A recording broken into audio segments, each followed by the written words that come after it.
because some of you complained that the audio was not visible. There you go.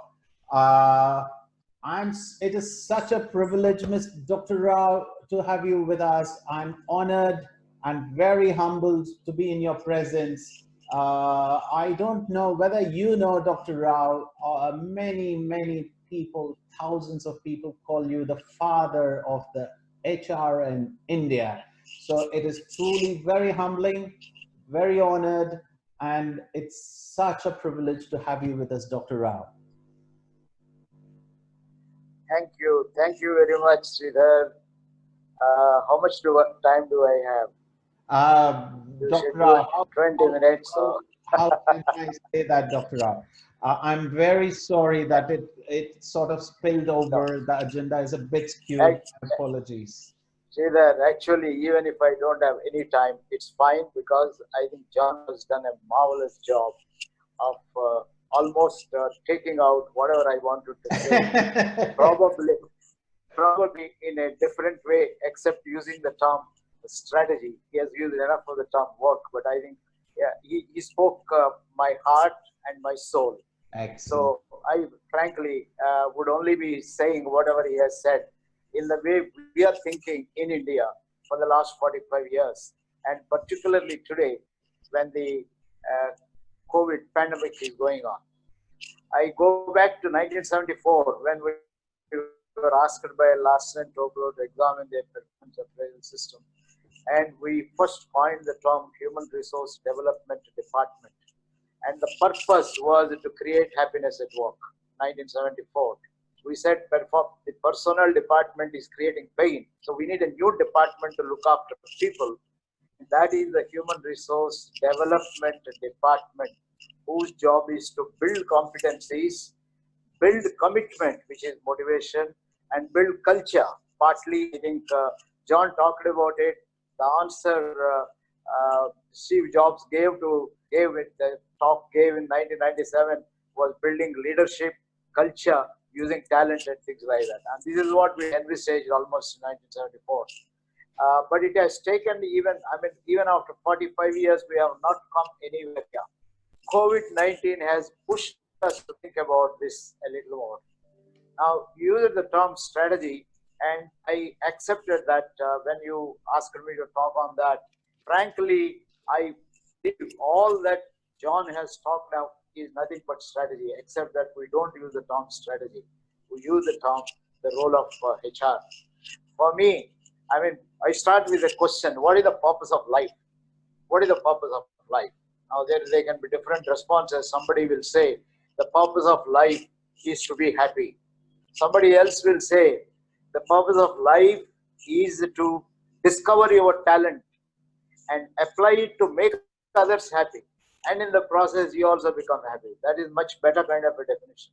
But there are some who say to become powerful by accumulating as much wealth as possible. And we have seen what happened to all these billionaires who have accumulated wealth.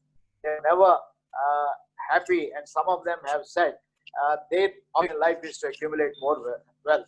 Whereas some of the billionaires said that my happiness comes out of what service I do to people and things like that. So if you ask the question, what is the purpose of life? I think most of us will agree. The purpose of life is to discover one's own potential, one's own talent, use it to make a difference in the lives of others, and particularly make all the other people happy, so that I think you're also happy in the process. Then the question comes, what is the purpose of an organization? Why do organizations exist in the society? The main purpose of organization is to provide services in order to make people happy again. Organizations work for happiness. So if the purpose of life is happiness, organizations work for happiness through services they render, products they manufacture, because profit is only a means of providing right kind of services. If you provide good services, you make money. If you can't make money, that means your services are not required. If your services are not required, you start providing other kind of services. Like hotel industry today have converted themselves into hospitals because your services are not required, people are not traveling. Okay, I think the best thing you can do is you can become a hospital and service the people. So ultimately, If happiness seems to be the ultimate goal of organizations and so on, and enough of research across last 100 and odd years have demonstrated that people work well if they are happy in an organizational setting. So if people work well if they are happy, I think it is obvious the biggest and the most important, if you want to use the term strategy of HR, is to make people happy, to create happiness at work. Unfortunately, if you look at the last 45 years of history of human resource development departments, I think they made many mistakes. One of these was the development D got replaced by just department. It's every time, not anymore human resource development department, it is human resource department. And over a period of time, even human got replaced, and you are only a sourcing department or resourcing department. And you are quite often, I don't know to say in all companies, there are some organizations who are doing an excellent job because they believe in this philosophy for many years and they're promoting this. But in other organizations, I think HR department has become a source of pain for a larger number of people, not necessarily for everyone. Always there are a few people who are happy. Therefore, to me, the biggest strategy of HR has to be relook at its own purpose and say the purpose is to make people enjoy their work. And if you have to make people enjoy their work, what are the tools that you have? I think John has talked of a number of processes, number of mechanisms, and number of qualities that. But in my talks earlier, I have talked of 7 different roles the HR department plays. And one of them, for long years, I think has been the role that they played. Not anymore a strategic role, but I think it's an important role. And that is the legal and employee relations or industrial relations role. So in performing this role, you are only applying legal yardsticks, principles, etc., etc., and any such legal yardstick which pretends to treat everyone as equal, reality is treating everyone as unequal. Because the truth is, no two human beings are equal. Every human being exists in his or her own kind of a world. As Sadhguru from Isha Foundation, the memory, both physical, physiological, mental, acquired from ages, particularly the physiological, biological kind of memory that you have acquired from your parents, grandparents, and so many ages, and the psychological memory you acquired from your parents, from your school, from the society, etc., etc. If you look at it, no two human beings are equal. If every human being is unique, therefore the sources that will make every human being is different. Every human being, like I think Manish mentioned very interesting kind of a thing when he talked of the role, the new role of HR, where he talked of how they have been able to identify through games 70 different kind of qualities, and how they are searching for a lot more research and knowledge to be available. I think the answer therefore is very clear. The HR's role is not merely becoming legalistic, because legalistic approach makes more people unhappy than happy. So this is the important realization that HR should recognize. The second thing tends to make everyone happy, because in countries like India, your happiness depends upon your neighbor's unhappiness. If you get a salary increment, we think that you are happy, but the day you discover your neighbor got double the increment, you suddenly convert your happiness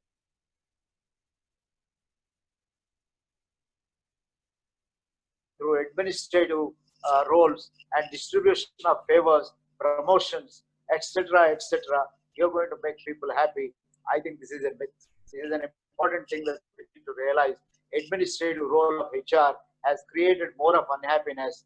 That is what has led people to write articles on why we hate HR, written about 15 years ago. I think things are slightly better now, but they are only slightly better, not anymore. Even if you look at today's situation, work from home, there are HR managers who have immediately converted work from home. Now, why are you asking people to work from home? Is it the necessity of the employee, or is it your necessity? It is your necessity. And you are converting home into your workplace. Not every home is prepared to do that. Every home is a dynamic entity. There are all kinds of issues in home. Some people, it has been found, as a result of working from home, domestic violence has increased, conflicts have gone up. They don't have enough space to work from home, or there are a lot of interferences that are going on. Have you become sensitive? And all that you have done was immediately come up with a rule and say the same rule applies to all. If you don't have enough furniture at home, it is your headache. You don't have computer, Wi-Fi connection, it's your headache. I'm not bothered about it, all of it. This is a few people, but there are a few others who are very nice enough to say, all right, I'll provide you all the tools that are required, infrastructure that is required. But they don't realize it is not the infrastructure, it is something more. You may provide infrastructure, but you have not provided the psychological infrastructure that is required for the person. So how does it matter if a person is working from home and you find the person is being interfered with children's noises, with family making demands, with neighbors walking in, things like that, but that is a kind of a society.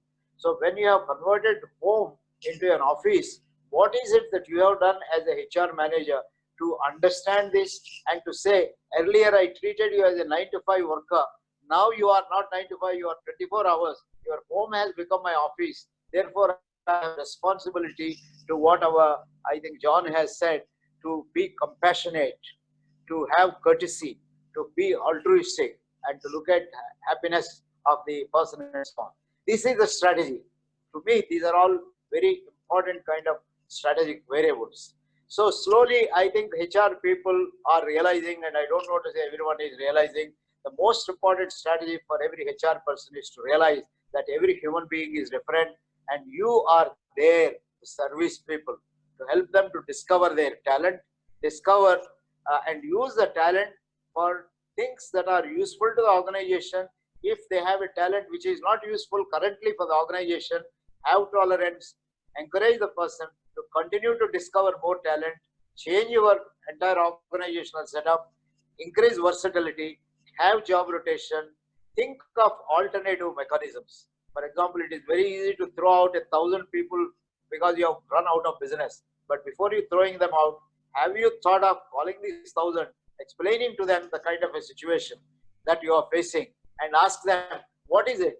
Throwing you out is not throwing you out, but not being able to pay your salaries is certain. We can keep you on our rolls, but tell us what is the way in which this organization can help you. Give your own thoughts, and you might discover wonderful ideas come from them, because they are starting with the zero-based assumption that they are not going to get any salaries from you. They have to now earn their own living. Now that is what I think in a way John has said.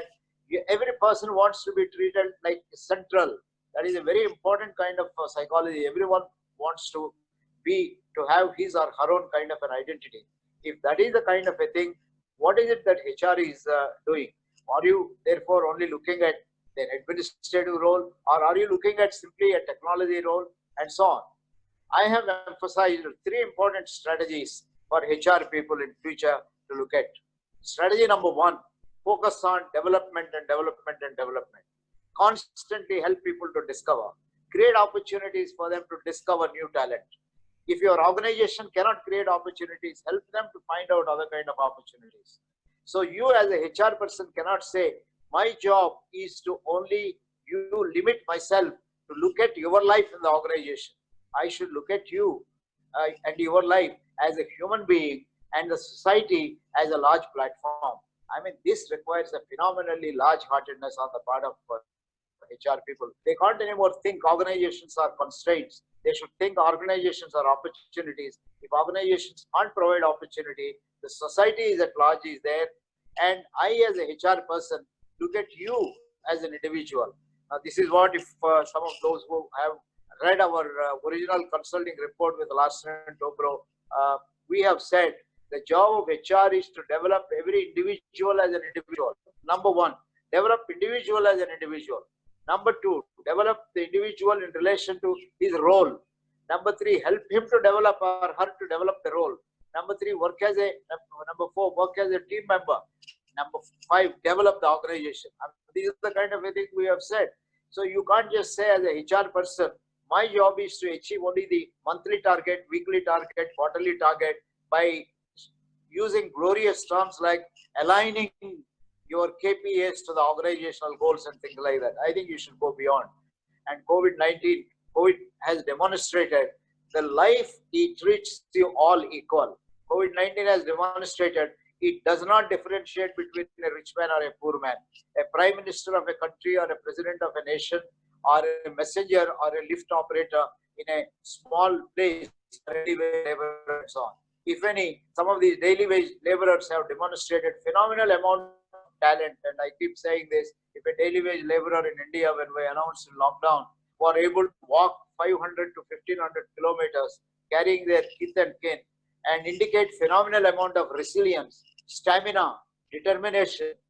How are we using these as available talent in a corporation? Are we using these as strategic variables? I think this is the most important thing HR people should realize, that they have a larger role to play. They have a totally different kind of an orientation when you look at people.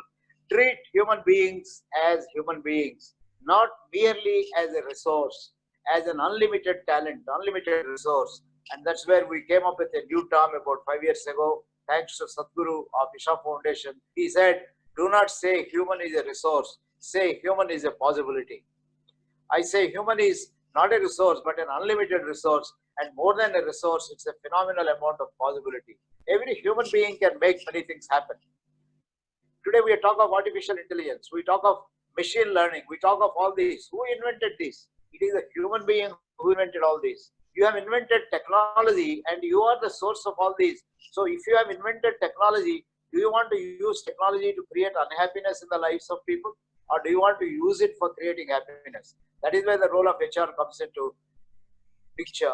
You as a HR person, you are an agent of development, building of commitment, competence, and building also of culture. I've added another role to HR in recent past, that is thanks to COVID-19. I say HR people have a role of building intellectual capital of a company, of an individual, and of a country. In most individuals don't recognize what a wonderful kind of a talent they have. Recognizing a talent is recognizing your intellectual capital. And that is again a very important strategic kind of a thing. If only a HR manager can have a mandate that at the end of the year, you should have helped every employee in this company to multiply his talent, add new talent, not only in relation to his job, but in relation to his life, and so on. I think that is a wonderful kind of a objective that you can have. I've added also another dimension post the COVID pandemic happening, and that is the spiritual role. This is, the term has not been used, but I like to in a way use this. HR people have an important role to play by helping people to take care of themselves, inject in them a new spirit. When you tell people how important it is to take care of themselves, how important it is to meditate, practice yoga, build stamina, and be happy, be positive, be optimistic. This is the kind of a spiritual role HR people will have to play. Evoke the positive spirit, optimism in every employee, and help the individual to take care of himself. I can go on and on, but I want to conclude here by just saying a few things. I think the most important purpose of HR is to work towards, I say, self-liquidation. Why do people need HR? I think every person should be able to take care of his or her own happiness. They don't need HR to tell them be happy and things like that. But unfortunately, we do need HR because people are existing in a context, and context, an important context is organization. And organizations are controlled and managed by a set of people in which HR person becomes a very significant role holder. Because there is a particular kind of a role, I think we have quite often unconsciously walked into a trap where we started working for self-sustaining. And if you ask HR people, what is your role? I think to expand my department, to become more powerful, to become more impactful, and so on. I come to the conclusion that is not the objective of HR department. The biggest objective of HR department is to become redundant, self-dispensing kind of a department. That is possible when you convert every employee to be his or her own HR manager. This is the most important strategic change that is required in our minds. The purpose of HR is to make every HR to be self-sufficient, to take care, to take charge of his or her own talent, discover the talent, and make a difference in the life of the organization, in the life of the team, in the life of his own kind of a family.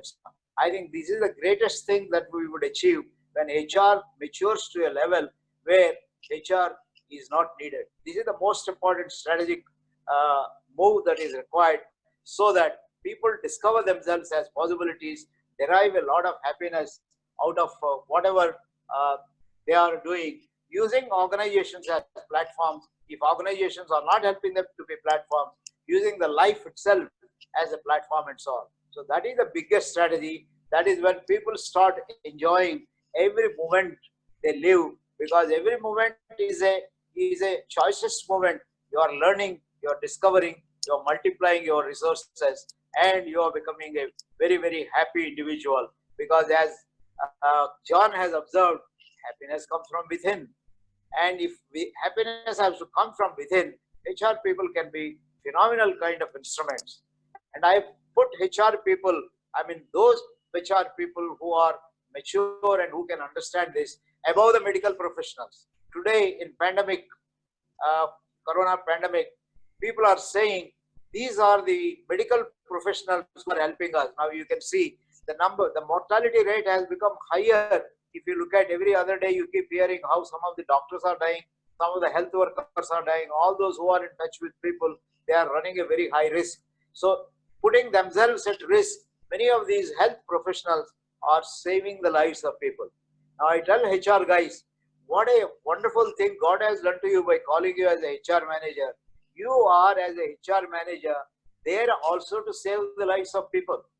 Pandemic, beating the pandemic is not merely the job of medical people, it is also the job of HR people.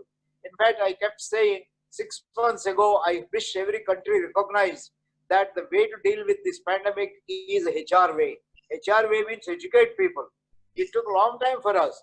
You are constantly educating. When you educate people to take care of themselves, I think no coronavirus can touch you. If you know, medical people discover whatever are the kind of things. But it is HR people who educate the employees, educate the customers, educate the stakeholders, educate their own family members, go to schools and educate teachers, educate parents, then you are totally in a different kind of thing. So HR's job is not only to save lives, but also to help people to take care of their own kind of lives.